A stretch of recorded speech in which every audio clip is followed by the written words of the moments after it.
জেগেই তো আছেন, কিন্তু স্যার এত চুপচাপ যে। কেন? আমার অফিসে আমার কেবিনে আমি কি একটু চুপচাপ সময় কাটাতে পারবো না? তা পারবেন না কেন? অবশ্যই পারবেন, কিন্তু স্যার কাজ ছাড়া কখনো আপনাকে আমি চুপচাপ বসে থাকতে দেখিনি, তাই বললাম আর কি। এখন দেখছেন তো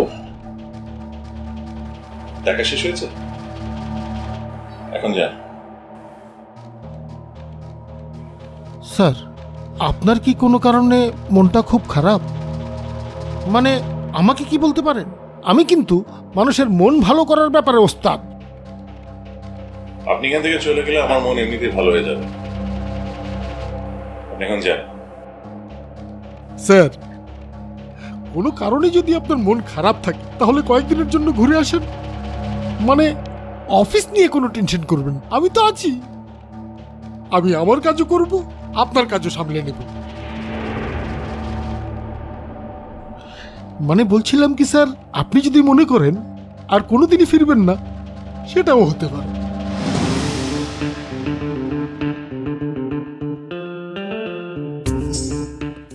তাতেও কোনো সমস্যা নেই।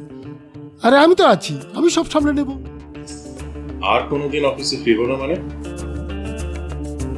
What do you mean? না মানে যেটুকু শুনলাম আর কি, আপনি নাকি আপনার নিজের কোম্পানি খোলার প্রস্তুতি একেবারে নিয়েই ফেলেছেন। নিজের কোম্পানি যেহেতু খুলছেন, তাহলে নিশ্চয়ই এখানে চাকরি করে আপনি আপনার কোম্পানি চালাবেন না, তাই না? আমি নিজের কোম্পানি খুলবো প্রস্তুতি নিয়েছি, এসব কথা আপনাকে কে বললো? না, সেদিন আমাকে বলতে শুনলাম।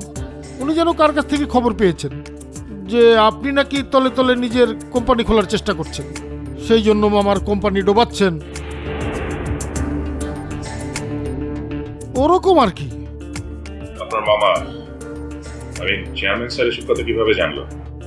সেটা আমি কি করে বলবো? আমি কিন্তু বলিনি স্যার। বিশ্বাস করেন, আমি তো জানিই না যে আপনি নতুন কোম্পানি খুলছেন আপনার নিজের। আমি কি করে বলবো বলেন? বিশ্বাস করেন, আমি কিন্তু মামাকে কিছু বলিনি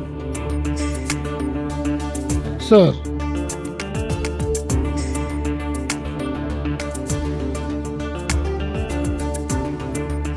থ্যাংক ইউ স্যার।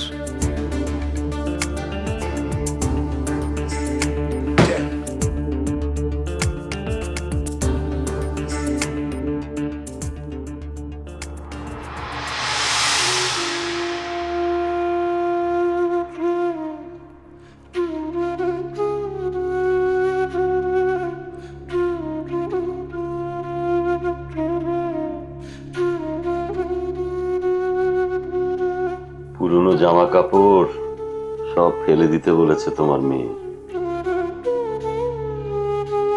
এই যে এটাও। আচ্ছা, এই এই পাঞ্জাবিটার কথা মনে আছে তোমার?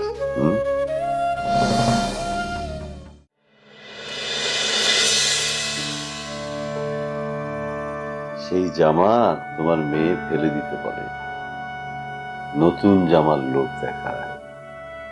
আচ্ছা, কি করি বলো তো তোমার এই মেয়েটাকে নিয়ে?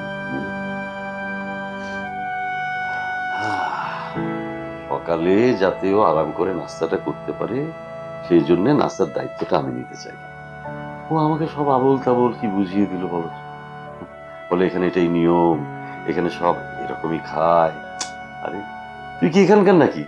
তুই হলি বাঙালি, তুই বাংলা খাবার খাবি, তা না আমেরিকায় এসে আমেরিকান সেজে না খেয়ে থাকতে হবে। আচ্ছা, এর কোনো মানে হয় বলো? হ্যাঁ, কি ব্যাপার বলো তো? তুমি তুমি কিছু বলছো না কেন? দেখো, এখানে আসার পর